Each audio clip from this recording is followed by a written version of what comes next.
Hello students, आज के इस नए वीडियो में आप सबका स्वागत है। आज मैं आप लोगों को डेबिट तथा क्रेडिट करने के नियम के बारे में बताने जा रहा हूं। तो इसके पहले जान लीजिए कि डेबिट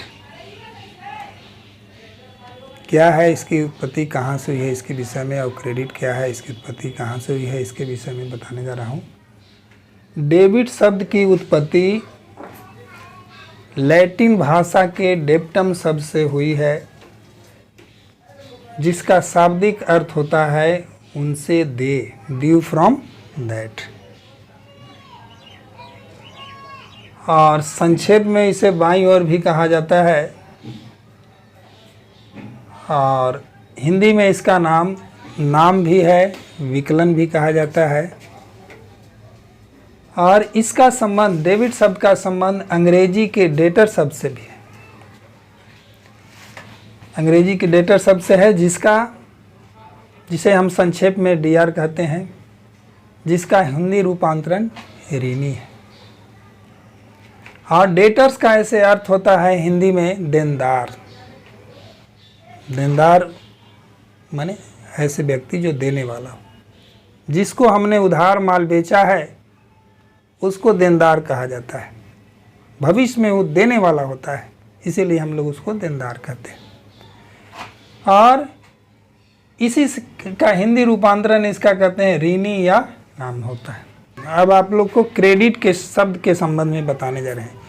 क्रेडिट शब्द की उत्पत्ति लैटिन भाषा से इसकी भी हुई है, जिसका अर्थ होता है उनको दे, ड्यू टू दैट।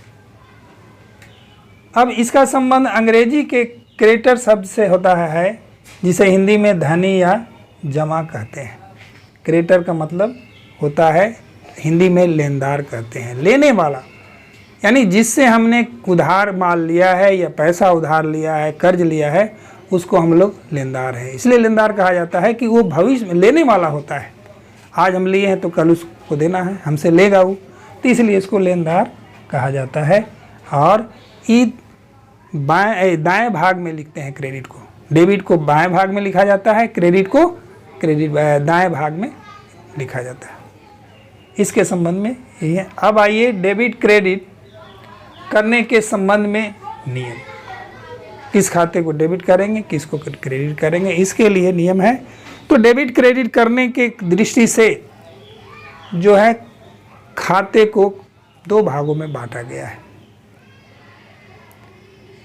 पहला है पर्सनल अकाउंट और से संबंधित खाते, और दूसरा है इम्पर्सनल अकाउंट से संबंधित खाते। तो अब पर्सनल अकाउंट किसको कहेंगे, इम्पर्सनल किसको कहेंगे, इसके बारे में बता रहे। पर्सनल अकाउंट व्यक्ति, फर्म, कंपनी, निगम से संबंधित जो खाते होते हैं उसको पर्सनल अकाउंट कहते हैं। और दूसरा है इम्पर्सनल अकाउंट, ऐसे खाते जिसका संबंध व्यक्ति, फर्म, कंपनी, निगम से नहीं होता है, उसको इम्पर्सनल अकाउंट या आपको अव्यक्तिगत खाते कहते हैं। पर्सनल अकाउंट को तीन भागों में बांटा गया है: natural personal account, artificial personal account और रिप्रेजेंटेटिव पर्सनल अकाउंट। और नेचुरल पर्सनल अकाउंट में नेचर गिफ्टेड हम लोग आते हैं, राम खाता, श्याम खाता, मोहन खाता, रवि खाता। और दूसरा है आर्टिफिशियल पर्सनल अकाउंट, जो जो प्राकृतिक व्यक्तिगत खाता द्वारा निर्मित संस्था को हम लोग कृत्रिम व्यक्तिगत खाता, आर्टिफिशियल पर्सनल अकाउंट कहते हैं। जैसे इसका उदाहरण है साझेदारी संस्था, कंपनी है, निगम है, जैसे Makhanlal Rajan Prasad sons, Tata company, Birla company, railway company, Bharatiya Jeevan बीमा निगम इत्यादि। अब आइए प्रतिनिधि व्यक्तिगत खाता, रिप्रेजेंटेटिव पर्सनल अकाउंट। जब एक खाता किसी व्यक्ति का प्रतिनिधित्व करता है तो उसको प्रतिनिधि व्यक्तिगत खाता कहते हैं। जैसे कैपिटल अकाउंट, कैपिटल अकाउंट मालिक का, जो व्यापार का मालिक होता है उसका प्रतिनिधित्व करता है। Drawing account, outstanding wages, outstanding salary, prepaid expenses, accrued income, income received in advance, ये सब। अब आइए इम्पर्सनल अकाउंट, अव्यक्तिगत खाते। अव्यक्तिगत खाता ऐसे खाते जिसका संबंध व्यक्ति से नहीं होता है, उसको हम लोग अव्यक्तिगत खाते कहते हैं। इसको दो भागों में बांटा गया है। पहला है वास्तविक खाते, रियल अकाउंट, और दूसरा है अवास्तविक खाता है, नाम मात्र अकाउंट, नॉमिनल अकाउंट। वास्तविक खाता वस्तु, संपत्ति, रोकड़, माल आदि से जो संबंधित खाते होते हैं उसको हम लोग वास्तविक खाते कहते हैं। जैसे cash account, building account, machinery account, goodwill account, ये वास्तविक खाते हैं। और दूसरा है नॉमिनल अकाउंट, अवास्तविक है, नाम मात्र खाते। आय, व्यय, लाभ, हानि से जो संबंधित खाते होते हैं उसको हम लोग नॉमिनल अकाउंट कहते हैं, अवास्तविक खाते कहते हैं। ये हो गया खातों का प्रकार। अब आइए डेबिट क्रेडिट करने के नियम इस खातों में आ जाइए। क्या है? पर्सनल अकाउंट में नियम है debit the receiver, credit the giver. अर्थात पाने वाला जो व्यक्ति होगा, फर्म होगा, कंपनी होगा, निगम होगा, उसको डेबिट करेंगे, और जो देने वाला होगा उसको क्रेडिट करेंगे। जैसे मोहन को 10,000 रुपया भुगतान किया, पेमेंट किया। यहाँ पर मोहन पाने वाला है इसलिए, और व्यक्ति है इसलिए मोहन खाते को हम लोग डेबिट करेंगे। इसी तरह से सोहन से प्राप्त हुआ तो यहाँ सोहन व्यक्ति है, देने वाला है, पर्सनल अकाउंट में आएगा, इसलिए सोहन खाते को क्या करेंगे? क्रेडिट करेंगे।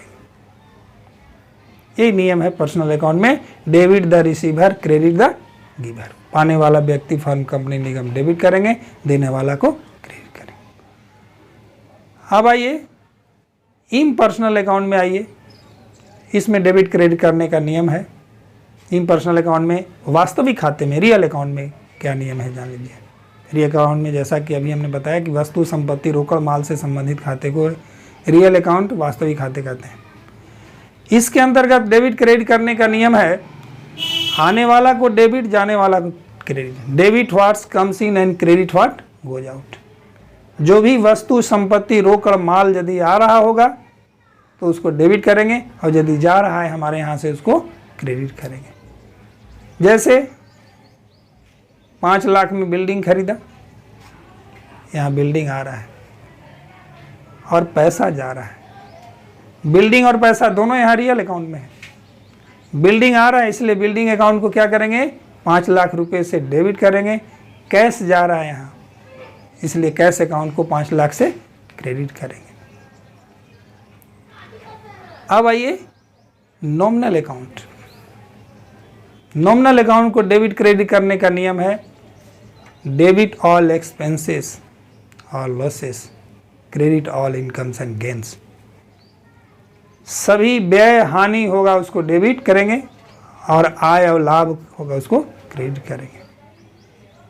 जैसे में फॉर एग्जांपल में रेंट पेड 500 रुपया किराया दिया।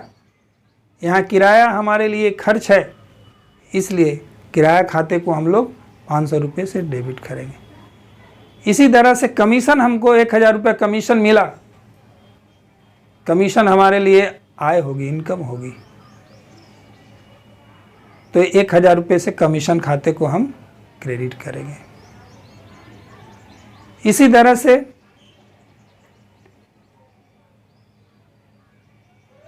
क्लर्क को हमने 10,000 रुपया वेतन दिया, वेतन भी यहाँ खर्च है, तो इसलिए वेतन खाते यानी सैलरी अकाउंट को 10,000 रुपये से हम लोग डेबिट करेंगे। ये हुआ डेबिट क्रेडिट करने का नियम। इसको हम लोग गोल्डन रूल कहते हैं। गोल्डन रूल ही है, इसको कहा जाता है। और दूसरा आधुनिक पद्धति होता है डेबिट क्रेडिट करने का। अब मैं आधुनिक पद्धति बताने जा रहा हूँ डेबिट करने के डेबिट क्रेडिट करने से संबंधित नियम के बारे में। आधुनिक पद्धति के अंतर्गत डेबिट क्रेडिट करने की दृष्टि से खातों को 5 भागों में बांटा गया है, जिसमें पहला है संपत्ति खाते, एसेट्स अकाउंट। दूसरा है दायित्व के खाते, लायबिलिटीज अकाउंट। तीसरा है पूंजी अथवा स्वामी देयता खाता, कैपिटल अकाउंट और ऑनर इक्विटी अकाउंट। चौथा है व्यय एवं हानि संबंधी खाते, एक्सपेंसेज लॉसेस अकाउंट। और पांचवा है आय या आगम खाते, इनकम एंड रेवेन्यू अकाउंट। अब आइए इसमें संपत्ति खाते के बारे में क्या है। संपत्ति खाते से संबंधित जो खाता होगा उसके संबंध में डेबिट क्रेडिट करने का मॉडर्न क्या रूल है। संपत्ति के मूल्य में यदि वृद्धि हो रहा होगा तो उस संपत्ति को हम लोग डेबिट करेंगे, संपत्ति खाते को डेबिट करेंगे। और संपत्ति के मूल्य में यदि कमी हो रहा है तो उसको क्रेडिट करेंगे। इसी तरह से दूसरा दायित्व के खाते के संबंध में नियम है। जस्ट संपत्ति वाला नियम का ही उल्टा होता है। यदि दायित्व में कमी हो रहा है तो डेबिट करेंगे और दायित्व में पहले की अपेक्षा वृद्धि हो रही है तो उसको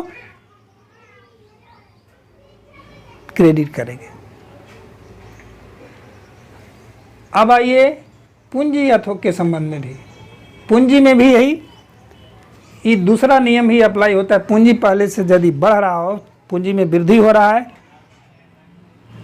तो क्रेडिट करेंगे और कमी हो रहा है तो डेबिट करेंगे। यानी पूंजी पहले की अपेक्षा कम रहा है तो डेबिट और बढ़ रहा है तो क्रेडिट करेंगे। इसी तरह इसमें व्यय एवं हानि के संबंध में है।